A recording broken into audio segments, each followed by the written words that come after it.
Okay, so a really warm welcome to all of you watching or listening, and an especially warm welcome to Chris Alekkou, who's here today to have a chat to us about her mindfulness practice and her work in schools. Thank you very much. Thank you very much for having me. So Chris has 20 years experience as a primary school teacher, working extensively with vulnerable pupils as a nurture specialist teacher. And she's working in a school in North London now. She teaches in the SEN unit. It's also a mainstream school, and she delivers our DOTS and Pause B curricula to children in the whole school. And she also writes songs for children and uses music as a way to connect and become more mindful. So Chris, I wondered if we could start by talking about that, about talking about the music. Oh yeah, you know what, I don't really talk about it a lot, so it's really lovely to have the opportunity, because I wrote these songs about, it must be about 12 years ago, and with my best friend, we were teaching at the same time in primary, and he's a musician, a guitarist, and I sort of did the lyrics side and he was more the musicianship. But what happened after that was just quite bizarre. We sort of stuck them all on YouTube, and then before we knew it, there's one particular song that really sort of ran away with us, really, and it was called Tidy Up Roomba. So I'm pushing it out there in case people want to Google it, go for it, give it a few more views. But for some reason, that song really stood out. And then it just got more and more views. Before we knew it, we were on BBC London News, which was the most ridiculous surprise ever. And we couldn't quite believe what was happening. And they came to my school and videoed the children. And yeah, so, you know, it was a wonderful example of how music could reach people, and how, you know, and how kids related to it. And really, we wrote songs to address areas that we were teaching that were a little bit boring, that, you know, we wanted to sort of make more interesting through song. So I love that part of my life that's now not there anymore, sadly, because my best friend and musician guru has now gone traveling in a camper van around the world, so there won't be much of that happening anymore. But what I'm really proud of is our legacy, really, and it's out there. So, and it's all free. So for teachers out there, you know, we've written 20 or more songs around topics in the curriculum for sort of early years and Key Stage 1. And I love doing it, and it was a wonderful experience. And to this day, you know, catching that song down the corridor, I think, oh my God, that's my song. So it's really heartwarming, and yeah, has been a big part of my life. So yeah, thank you for asking about that. But yeah, so do check it out, because there might be some songs on there that, you know, people can definitely use with their children at home and at school. So yeah, lovely. Yeah, I was going to say the Tidy Up one sounds like a great one for home as well. It is. It's just weirdly taken off. I don't know why. You know, next to all the other songs that haven't done that well, that one has just gone from strength to strength. So just really grateful. And yeah, who knows why, but yeah, and I, you know, put on a bit of a silly voice singing it, so it's all good fun. Lovely. Thank you, Chris. Yeah, and I think and something else to mention is that Chris is also a trainer for the Mindfulness in Schools projects in DOTS and Pause B, and brings such wonderful qualities and actually such fun and joy to the training. So it's definitely one of your wonderful qualities, Chris. So I'm not surprised that you've managed to be so creative with music and to make things like tidying up much more fun. Thank you. Yeah. And so in terms of obviously the mindfulness aspect of your life, of your work, how did you come to it? How did you find it? So really by accident. So a friend of mine who was suffering at the time with depression for quite a long time, and we, you know, was supporting her through many years of different things she tried. She went off and did her 8-week MBSR, and came back really just telling me that, you know, I needed to go and give it a go, because it wasn't just for people that were suffering with depression. It was actually, you know, in that group, she noticed that it was for everybody, really. And at the time, I was feeling a little bit stressed at work. It was about 8-9 years ago, and also having some personal issues. And she said, you know, go and give it a go. And I really went there, really not knowing anything about it, hadn't done any prior research. And I just attended this 8-week course and was really inspired by the trainer at the time, and she actually had some links with MiSP. I can't remember how, but she was talking about MiSP, and I don't know, she must have been working with people on some research or something. And then I Googled it, and so yeah, that kind of, I did the course, and I was like, wow, you know, this is this truly is another way to look at life that I've been unaware of all these years, and really trapped in my thoughts a lot. I realized that was a massive part of me, that I had been trapped in what I thought was reality, but actually wasn't a lot of the time. So then sort of found the confidence to start making minor changes in my own life, practicing more and more, and then fell into MiSP really accidentally through the trainer talking about it. And really straight away, as I was in nurture room at the time, realized actually if I'm benefiting from it, what an amazing tool that now there's, these courses that are for children. So really I just booked myself in, and the rest is kind of history, that I've taught it, and then I really saw it happening and changing others in front of me. And I thought, actually, it's not just me that thinks it's great. I can now see that it's being validated by children that I'm teaching it to. And I every day I just think I'm so grateful to have found, the path of mindfulness, and then went on to do school mindfulness lead. And now hopefully I've done one course at my school, and hopefully we'll do another next year.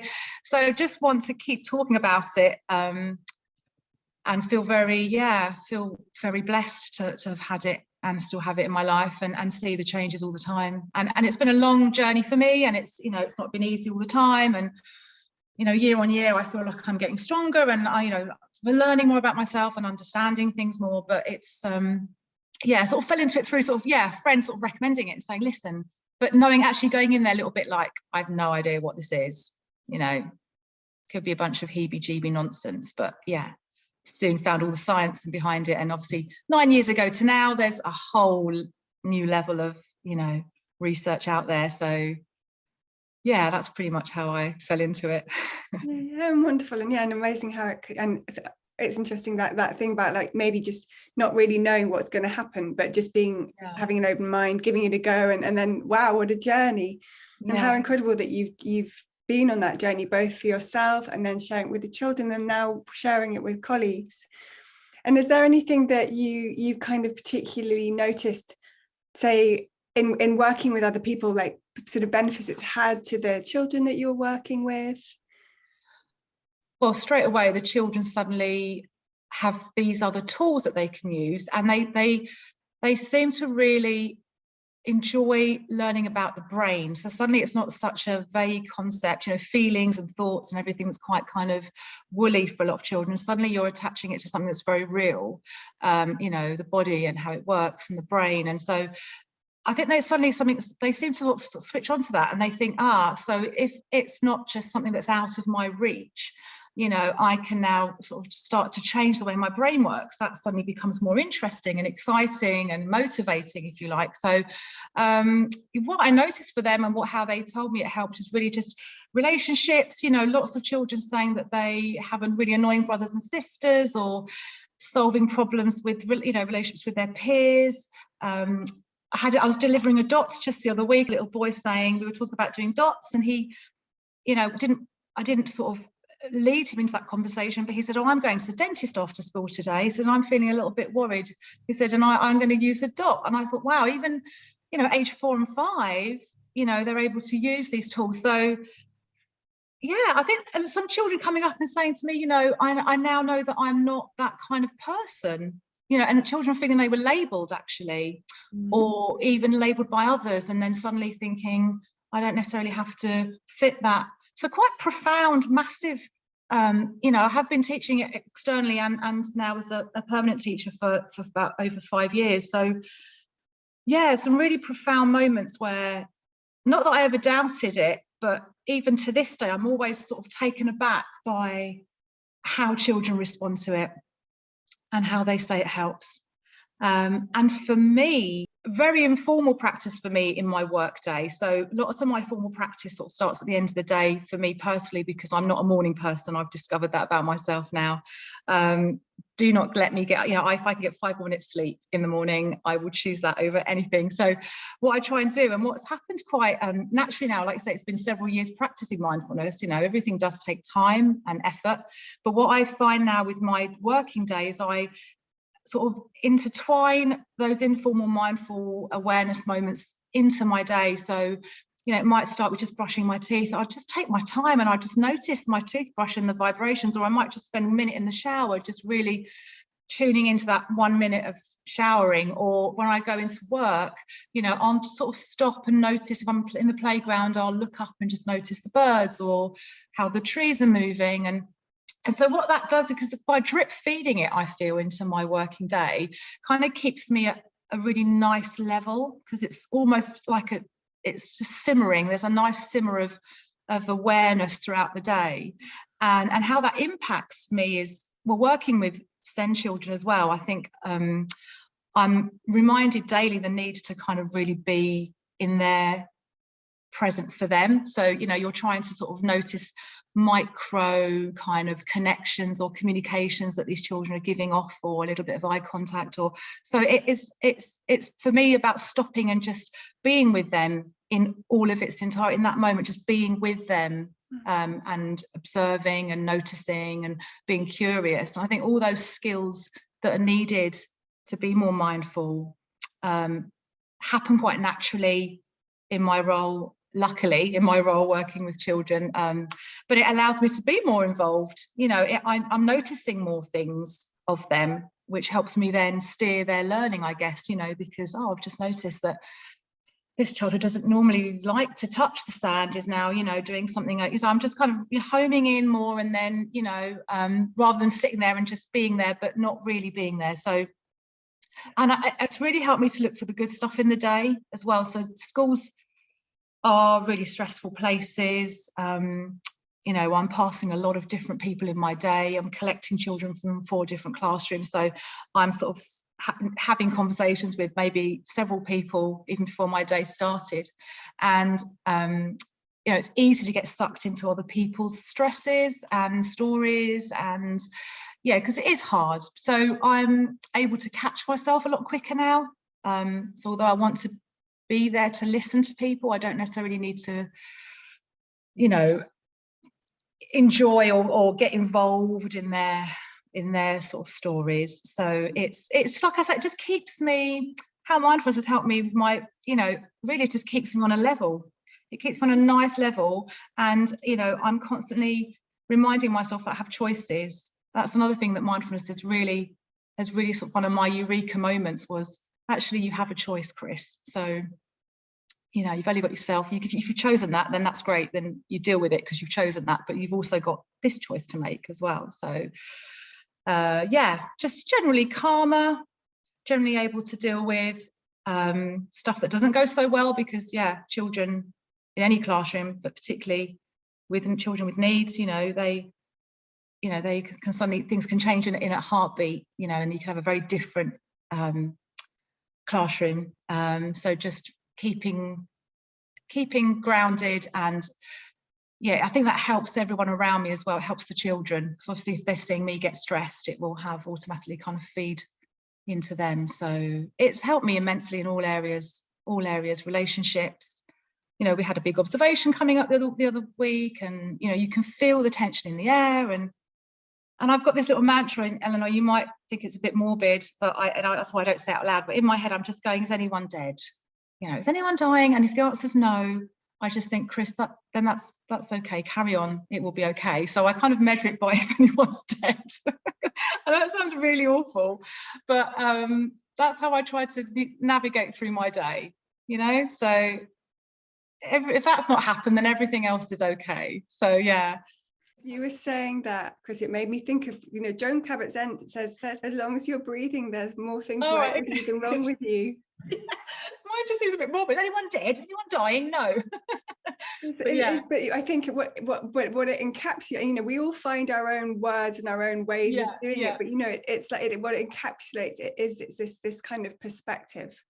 Yeah, completely. That it brings. Completely. And then the formal practice for me shows up in evenings. So luckily my 2 children are grown up now, one's at university, so in my household it's quite quiet in the evenings. So I do my daily practices, and actually Mark Williams is definitely, and John Cabot-Zent, are my go-to meditations. I never get bored of them, time and time again. I have a dog, so I do a lot of mindful walking every day. And actually I also have a little group, which I really recommend others to do. When we finished our 8-week course many years ago, we were strangers at the time, but we did set up a little WhatsApp group. And now we meet every week without fail, every Thursday for an hour. and we do a formal meditation. And what's lovely is people then bring meditations to the group that they've tried out or they've, you know, heard, and it's just a lovely way to connect and keep the practice going. And I've joined some MiSP sits as well in the evenings where I have been able to. So yeah, my formal stuff really happens in the evenings, and then dotted through my day are lots of, you know, just reminders of, you know, just enjoy and be in the moment and just be positive and look for the good and all that kind of stuff that helps me get through the day in a much better way. Yeah, lovely. And it just sounds like you're using it all so skillfully. And while you were talking earlier, I was thinking what you were describing about how it impacts you and how you embed it in your life really reminded me of the DOTS curriculum, that kind of emotion, awareness, connection. Yeah, kind of that grouping, and you know, the way that you can see how things are for you, that you're really aware of that. You're noticing your own kind of responses and are really skillful in working with those, but also you're able to be really present and then connect with the children that you're working with in a different way. And at the same time, I also heard you talking about boundaries, and I think that's such an important thing in terms of our mindfulness practice. And kind of the self-compassion that we cultivate in doing this is like, it's both about having that softness and that care for yourself and everyone, but there's also a kind of fierce compassion, that like setting boundaries, and as you said again, that, you know, making choices.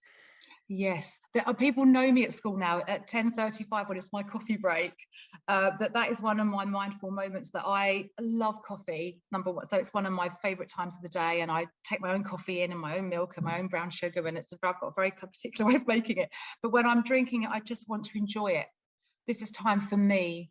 And you know, people that see in the staff room will often not come and talk to me at that break time, because they kind of know now that this is Chris's coffee time, and it helps me because I'm looking after myself. So yeah, they're tough decisions to make, you know, like I won't have my lunch at my desk, you know, I just won't, no matter how busy my day is. I know it's better for me to eat my lunch around friends and a different environment. But don't get me wrong, it's taken me a long time to get here, so I don't want to sort of be very flippant and appear to people that are listening, or that, you know, oh, you know, she's gone off and done a course and everything is hunky-dory. It definitely hasn't been that like that. And like I say, it's kind of like year 7 now that I'm finding my feet. So I just want to make that you know, a point that it's not been easy all the time, but now I feel so much more kind of rebuilt in a way, because I feel like going through the course and then taking on the meditations and the commitment that you need to take on to make those changes, you're kind of rebuilding yourself from within. And I just feel like now, after 7 years, I'm pretty much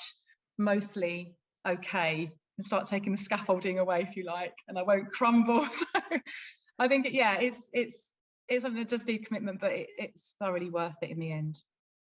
Yeah, thank you. I hope that everyone listening is finding that as inspiring as I am. It's just really wonderful to hear, and thank you for your honesty about it as well. That you know, it doesn't mean that you're going to be kind of floating through the world and this kind of rainbows and butterflies everywhere. And it's not, because the stresses still come, don't they? But you know, it's really, you know, hearing how you are setting boundaries, and they are so focused on your own self-care, but then also then that the kind of ripple effect that has on everyone around you. It's you know, it's really wonderful to hear. Thank you, Chris. Okay. So thinking that sort of brings me on to thinking about, you know, those moments that maybe don't go so well, maybe in a school day, and I wonder whether you're kind of noticing what happens, like if maybe there's a moment which, you know, we all have, where maybe you've made a choice and maybe it just wasn't the most skillful choice at that time. How does your practice help you with those kind of the less than perfect moments that we all have? Yeah, for sure, which happen often, of course they do, and especially in a school. But I suppose the difference for me now compared to 5-6 years ago is that after it's happened, I'm much more able to self-soothe and, you know, like you say, putting things into perspective and not beat myself up. So a lot of the thing was blaming myself for whatever, if it was for a bad observation or, you know, a child getting distressed, could I have done something differently? And so it's really taking off that blame. It's been massive for me, and that's how mindfulness practice has helped. So and offering kindness to myself as well. So, you know, sometimes I'll just need to take a longer tea break, or I need to take a longer loo break. And I've got .B stickers deliberately put in the toilets, because for me, that is my quiet space where I often go and do a longer .B. So yeah, I think the difference is, of course it happens, and it happens as frequently as it ever happened, because you can't take away life's, you know, crappy moments, if you like, or things that you could have done better, or stuff that just happens to you that's out of your control, but that you still have to go through those fully charged emotions. But the difference is that you can self-regulate a lot better. You can, you know, find ways to help yourself, and you don't then, you know, think about it for hours and days and weeks after. And that seems to have like a ripple effect on people around me as well. So, you know, just going back to kind of the observations, you know, if they, you know, I'm just telling people, you know, that, you know, what's the worst that can happen, or, you know, everything is okay, and just kind of like, it kind of just helps. I realize that once I'm much calmer and I'm happier, because clearly that leads to happiness, because I'm not allowing the stresses to really get hold, that I'm in a position, I'm much better resourced than offer that kindness out. And I know it sometimes makes the people I work with a little bit squirmy, because I'm always telling them how wonderful they are, or how grateful I am that they've thought of that wonderful activity, or, you know, and they don't want to go, oh, shut up, you know, don't say that, because people can't handle that as well. Or if I offer, say, like, let me do your break duty, I can see you're tired today, let me do your duty for you. And some people don't know how to handle it, but I'm definitely in a better position to pay it forward, if you like, so pay kindness forward, which I wasn't so much, because I was so involved in my own life and my own issues. But what I've definitely found is, you know, I'm no Mother Teresa, don't get me wrong, but I'm definitely much more aware of other people's stresses. I think I've become really good at observing, and I don't know if that's a skill. I'm guessing that is, because mindfulness is, you know, encouraging us to always look within, but also to look outward in a different way. And so I'm not sure. I think I went a bit. I think I've sort of gone a bit off the question, perhaps. No, Elinor, not sorry. at all. But kindness is a big thing for me that I've noticed as well. Yeah, no, and I think no, it all felt like it flowed really naturally, because it was that kind of, well, what happens if you've kind of been in a tricky situation, and how you steady yourself, how you bring kindness into that, which obviously is so key. You know, it's not just about the kind of being present, it's also much to do, isn't it, with the attitudes that we're growing, and kindness is so key to that. So there's and I think that led on to this idea that, you know, you take care of yourself, you go and take a break, or you go and do a .B with your stickers in the toilet, and all those things that you've done to set up. But it's to kind of create conditions for yourself in the middle of school and in the middle of the school day to support yourself when that happens. And then as you are taking care of yourself, you are then more able to take care of others, which makes so much sense. Yeah, definitely. And parents as well, you know, just finding, I feel like I've got more time to listen and really listen though. So when parents are talking to you, you know, that being fully present, so really connecting with them, rather than you know, just hearing them but not really, because, you know, they are there all the time, and it can be quite wearing, but actually when you give them proper attention, often they feel more resourced, because I think, okay, I am listened to, even if it's the most annoying thing or the most tiniest little thing. I try to sort of be a better listener as well, which often then resolves a lot of problems down the line, because if parents or colleagues or even your children think you're not listening to them, you know, imagine how that feels for them. And then, you know, you're trying to build relationships, aren't you, all the time in this role that we're doing, working with children. So I think listening and having time to listen, and listen well, is really important. Yeah, absolutely. And I think it's that there's something so validating, isn't there, about feeling really heard. So yeah, you know, what a gift. I think, Chris, you just sound like an absolute gift to your school community all round. Aww. Yeah, I was listening to John Kabat-Zinn talking the other day, and he was talking about, like, if he had to condense mindfulness into just one word, what would it be? And he said relationality. Interesting. Yeah. And, you know, that's completely exactly at the heart of everything that you're describing. Everything. Yeah. So true. So true. And I really loved what you said about this idea that it is both that turning inwards, but it's also that real awareness of everything that's around us, both maybe immediately and the wider world. So it's this kind of, and it does give us so much more choices if we can actually really have a sense of what's going on, doesn't it? Yeah, and when you're living life in like real time, you have so much more open to you rather than, I'm thinking about what's happened or about to happen. Or if you start living, I'm not saying it's not possible to do all the time, of course not, but in those moments where you can, to live life in real time, you just, you see so much. It's like everything's clearer, more vibrant, more, it's interesting. I can't quite describe it into words, but yeah. It's again, well, it's back to Jon Kabat-Zinn. It's that being alive and knowing it, isn't it? And that there's a sort of heightened awareness, isn't there, which can be really, really joyful. Actually, going back to what you were saying about looking for the things in the world that are lovely as well, and in the children, because it's so easy to focus on the stuff that is not so great about our job, but there's so much.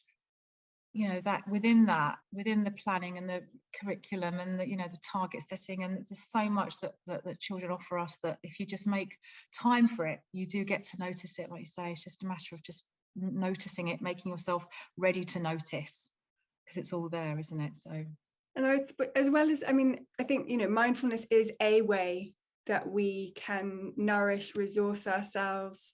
And it's also not the only way. So I was wondering, are there other things that you do? And mindfulness may be involved in this because we can be present with whatever we're doing and really kind of tune into it all and experience it all in a way. But are there other things like leisure activities or routines or anything else that you do that nurtures you? Well, yeah, my dog is definitely massive part to play in my mental health. Just the fact that, as we all know, they don't judge us, they don't comment, they just have pure love, and also the way they look at the world, like, they've picked up a stick a million times, but they pick up the stick and they're saying, wow, it's a stick. So it's being with my dog and trying to just enjoy time, and he offers so much to my life, and he gets me out as well, which I'm not a massive outdoorsy person, but I've got lots to thank him for.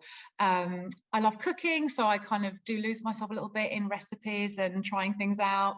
I'm not the most active person, so exercise isn't really high on my agenda, but I do sing, and I did join a community choir. So when, like I said, my friend went off traveling around the world, that was kind of the end of that, and so I thought, what can I do now? And then there was this wonderful community choir, and I go every week, sometimes twice a week, and something about singing and that connection with others is, wow, I didn't realize the impact it had. We all sing alone, quietly, secretly or not at home, but when you sing with another 80 people in the room, that just it's a whole new energy and experience, and how we're all kind of got the same goal, but we're all got different harmonies and how they all meet. And so singing and cooking, and surrounding myself with really nice people. So getting a bit long in the tooth now at my age to worry about having lots and lots of friends, and but having few but really good people around me to offer support. So spending time socializing are really my go-to things. Yeah, lovely. What a lovely, all of them make me smile just thinking about them. And I guess that mindfulness can be at any moment. And do you have a sense of how mindfulness kind of maybe interweaves, maybe not consciously, but with the singing, with the cooking? Definitely, like through awareness of senses. So obviously with the cooking, that kind of really appreciation of smells and tastes, and just tuning into them a lot more. Same with the music, I guess, kind of hearing different elements of the song that you didn't appreciate, or the way the choir master might sort of change something, and you might be singing a song a certain way, and then you've got this whole new way of looking at a song. And I think that's a bit like mindfulness, isn't it? Kind of like, okay, if I could just be, if I just open to things, and then what might arise. And I think my breath, actually. So with singing, I think before I did mindfulness, I wasn't really bothered that much about my breathing, didn't care for it much. And obviously being much more aware of the breath, I definitely use that in singing and appreciate that as well, and how it can resource me with singing better. And just having that appreciation of you know, enjoying things as well comes from the core values, I think, of mindfulness. Just, you know, allowing yourself, I think it's that permission giving, isn't it, that I can do stuff that is nice. And if I've had a really tough day, or if something's happened at work and I come home, I will just ignore the dishes in the sink and I'll put on some music. You know, I'll put on my fluffy slippers because they make me feel good, and I don't care about anything else, and I'll sit and watch a box set. So it's really, yeah, but I think it's definitely interwoven into all areas, really. Yeah, absolutely. And it's interesting, a lot of what you've said, for me is such an inspiration, such a motivation to explore this, to have a go in whatever way kind of it meets your needs or where you're at. But I also wondered whether, have you got any kind of inspirational kind of quote or advice or anything that you would like to share with everybody about having a go at this, maybe? Well, I don't know if there'll be a lot of people that will be listening in that, I don't know, that haven't done the 8-week course, but I would absolutely say first thing you should explore is go and do an 8-week course for yourself. But I think there's, well, because I'm Greek, I feel like I have to quote Socrates a little bit. And he said, the really important thing is not to live, but to live well. And I think for me, that was really, you know, I did a lot of living and I got to like my 40s and I wasn't really living well. So yeah, I think that's the key thing to remember, that it's easy to live, but are we all living well? And what can we do to kind of enhance? And it may not be an 8-week course, but it might just be spending more time for myself, or, you know, just doing something tiny that just will help me live well. And I think that's, for me, really important. And yeah, I'm glad I found that out even a bit later on in the day, but really glad I found that out. Yeah, absolutely. And that's such a beautiful way of putting it, Chris. Thank you so much. You're very welcome. And thank you so much for being here and It's sharing all pleasure. your experience. And it's been really, really lovely to speak to you. And I hope everyone has gained and enjoyed this as much as I have. Oh, thank you so much. Thank you.